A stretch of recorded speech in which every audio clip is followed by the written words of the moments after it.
Hi, you're at Autosport in Indiana, PA, and we're going to present today a Pontiac Firebird. Obviously, it's a Firebird Trans Am, and this car has a pretty unique history to it. It was sold new to an older couple in 1977 in Newcastle, Pennsylvania, from a Newcastle Pontiac dealer at that time. This older couple kept it in their possession for a few years and very, very nominal use on it.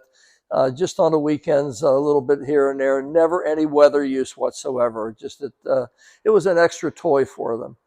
They, at that point, years later, traded it in at Phil Fitz Ford in Newcastle, Pennsylvania. Bill then had the car in his collection for a while, and Bill has a pretty extensive collection of muscle cars and special interest vehicles. And he decided he was going to thin his herd of vehicles out, sold it to a Pontiac aficionado out in Ohio, Fairborn, Ohio, who recently passed away a few years ago. His name was John Cocara.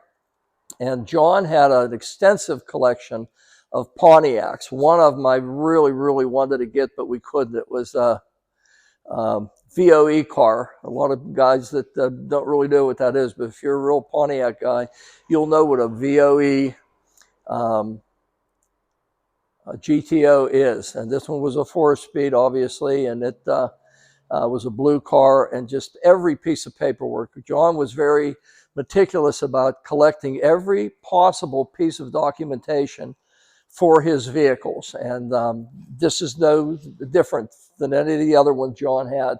You can see, it's on a seat here, we'll go over it, but there's an extensive dossier of information with this car, verifying its mileage, and it's, well, just from day one, you'll see where the car was made, you'll see where it was sold, the people that owned it, all the information is there, the inspection records.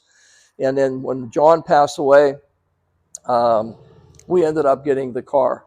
And at that point, it was still, because of John being the second owner, we sold it to another gentleman that had a collection. So it just basically went from collection to collection. And it's now at Autosport, and it's for sale. To my knowledge and everyone else's knowledge, there's never been any paint work done to this car. This is 100% original paint on the car. It's the way we received the car a few years ago.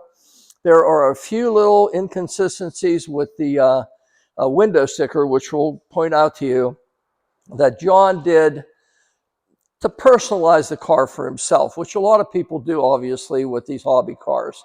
It did come with the stamped steel wheels on it. Now it has snowflake wheels on it. Obviously, they're not Goodyear tires. They're BFG radial TAs. It's just a car that has never been molested or messed with in any way. The exhaust system, you'll see some good high-resolution photography for the undercarriage of this car. And John put on a polished stainless steel exhaust system on this car. Everything is done to the nth degree. This car is, you can tell from the photography that it's never been out in the weather. I doubt if the car's ever been out in a rainstorm, really, its entire life. It would surprise me. But we'll go over it and show you what we can. If we can pick out any irregularities or anything, we certainly will. We'll try to, show you everything that we can possibly see with the car.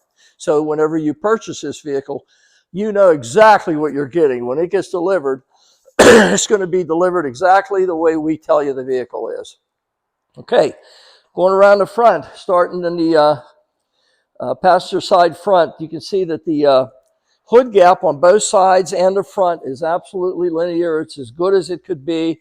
And again, remember, we're not looking at new Porsches or 296 Ferraris here. We're looking at cars that were produced by General Motors or Ford or Chrysler back in the 60s and 70s.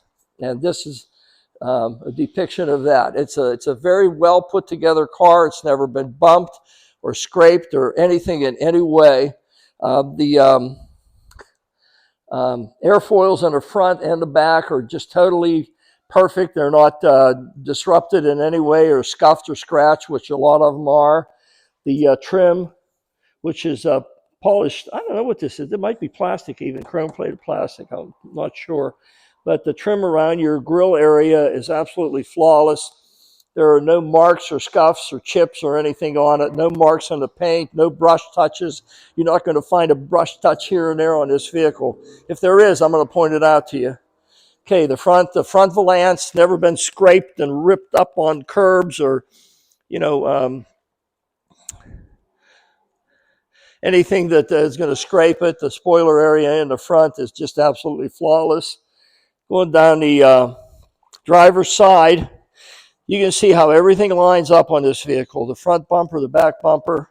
And typical of these vehicles and the paint that they used at that point of time, and Corvettes were notorious for it, you're going to see a little tiny bit of a color change from the metal to the plastic. These plastic bumpers that they were using in that era. But front marker lights, absolutely flawless, no marks or anything on them. The wheels, I really doubt if they've ever even been wet. They've been wiped off quite a few times, I'm sure, but that's just the way they were. These are actual functional vents that go on the side of these fenders. That's the way Pontiac engineered the car. Has the original windshield in it with the trim around it. There's no marks or anything from anyone indenting the trim, no indentures whatsoever. Wiper arms and blades are the original ones, and they're still absolutely, let me see. I'm going to say that the wiper blades themselves are actually the original ones also. They feel to have a little bit of a curve up on them. Means functionally they're not going to be the greatest, but the originality is what you're concerned with on this more than functionality, I think, at this point. The front door, or the front of the door to the front fender, absolutely as nice as you could ever find. And you can see it mimics what we have in the back the same way. Obviously, and I don't know who put them on, whether it was John. I know it wasn't Bill. It may have been the original owner had mud flaps put on the front and back of the car that would obviously keep the sides from getting smashed up and slapped up with mud and dirt or whatever. Again, this car's never been subjected to any of that. So you got mud flaps on it. Not original, but they're there. Geez. No marks on this drip rail. Normally you find a little indenture here or there from a broom or something falling against it. It's not the case here. Wipes, whiskers, absolutely as new. No deterioration whatsoever. The whiskers are just as nice and fresh as if you put a brand new set on. There's no marks on the interior of anyone sliding in and out of it. We're going to open it up and show you the interior once we circumnavigate this guy.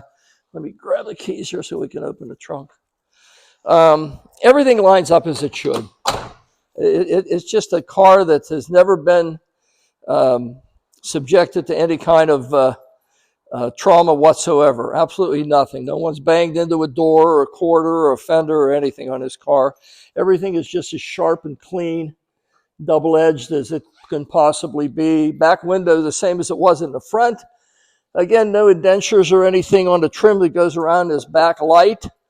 There's not even any sunlight deterioration on the hat, rack, shelf, tray, whatever you want to designate it. It still has the original factory speaker enclosure in the quarter part of it here. There's no deterioration in the top of the seat from sun damage through the years. Jeez. I can't even. Has the twin pipes on each side, your turn downs, which were common on these vehicles. Again, there's little personalized touches that John had done through the years. I think these are supposed to be white. They're black now. I've seen them both ways, white and black. So, whether that's correct or not, I really don't know.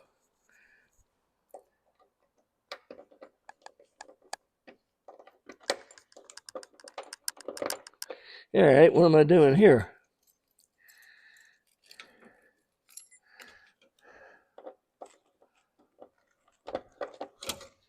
Oh, this isn't a Chrysler. I forgot about that. I'm trying to do the key upside down. Too many Mopars in my head. Okay, same thing. This is not redone. This is the original trunk in this car just the way it was. These are the original tags, the original decals. I mean, there's very minimal miles on this thing, and it shows it through the entire vehicle. I'm not going to tear this mat up, but it's brand new underneath. The Space Saver spare is still intact there, and you can see that the car has never had any type of deterioration whatsoever. Nothing. Back bumper was the same as the front. It doesn't have any marks or scuffs or anything on it. Twin pipes on this way, the same way on the other side. The fitment of the rear deck and the spoiler, absolutely spot on, just the way the hood was up front. Going to quarter panel, same thing as the other side. You know, you can feel your double edge. It's just as sharp and clean as can be. The splatter undercoating is still up underneath the fender wells, and it's even clean yet. You can see the window fitment on this side. We didn't have the window up on the other side, but look how this thing works and how everything works and closes on it. Rubbers are still very nice, original, and resilient as can possibly be. There's nothing at all you can fault this thing for, absolutely nothing. Glass doesn't have, usually you'll find little scrapes or marks from the guides through the years will put marks on the side windows. This has absolutely none. Interior is flawless. It has the original carpet saver rubber mats that came from the factory. Yeah, radio works, everything works in it. All the gauges function as they should. It's just a time capsule. You're just not going to find another one that hasn't been repainted and redone and restored in some degree or another. That's not the case with this car. This is the way the car was ordered. And again, we have all the documentation that goes along with it. It's just a phenomenal piece of automotive history. We'll open this hood and get under here and show you what we can.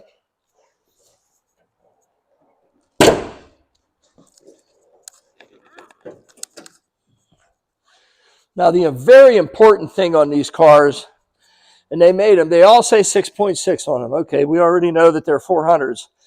But the majority of these cars came through with a 403 Oldsmobile motor. That's not the case in this example. This one is a 400 Pontiac motor, high performance 400 Pontiac. And none of this has been redone. Nothing's been rattle caned on this car anywhere. No rattle cans of any sort were used on this vehicle. Everything is the way it was when it was new from General Motors. Under hood the same way. You can see the whole car is just, it's new. It's the way it was when it was delivered. It does have factory air conditioning, power steering, power disc brakes, of course. It's just a phenomenal car. The engine has never been repainted or anything. None of this has ever been touched up. All this black paint is original on the car. None of these bottles, your overflow or your windshield washer, they're all original and there's no deterioration or breaks in them in any way. Battery's been replaced. I have to admit that. You know, it's been definitely done. The car's just a time capsule. It shows the way it was when it was new. We'll leave that for there. Let me get some information here I'll show you. We have every piece, and John was famous for this, for having every tiny bit of documentation that he could get with every vehicle that he owned. They were all this way. I have to be careful not to scratch anything, but I'm just going to set this here, and you can see all the original. Here's a window sticker, original window sticker. Here are the original books for the car. Here's a service directory for the car. And I'm not going to go through all this, but these are all your service records whenever he purchased it new. I don't even know what this is. Inspection sticker. Oh, inspection stickers. You know, that shows the car's mileage. What's this have on it now, Anthony? It's less than, yeah, I was going to say it's less than 10 grand. I know that. Yeah, and it's actual miles on the title. But we have all the documentation for this car, everything to show that this is a real 10,000 mile car, 9,000 mile car. Here's the original sales brochure from the Pontiac dealer where it was purchased. And then, of course, a slew of receipts for services done. the exhaust that he put on, pretty much everything. John kept records for every little tiny thing that he bought. We ended up buying a few of his cars, this being one of them. And the car is just a fantastic piece of history. It's here at Autosport in Indiana, PA, and I really don't think you're going to find a duplication of this car. And it's going to be nominally priced. Obviously, it's not a black and gold one, but it's a great color combination.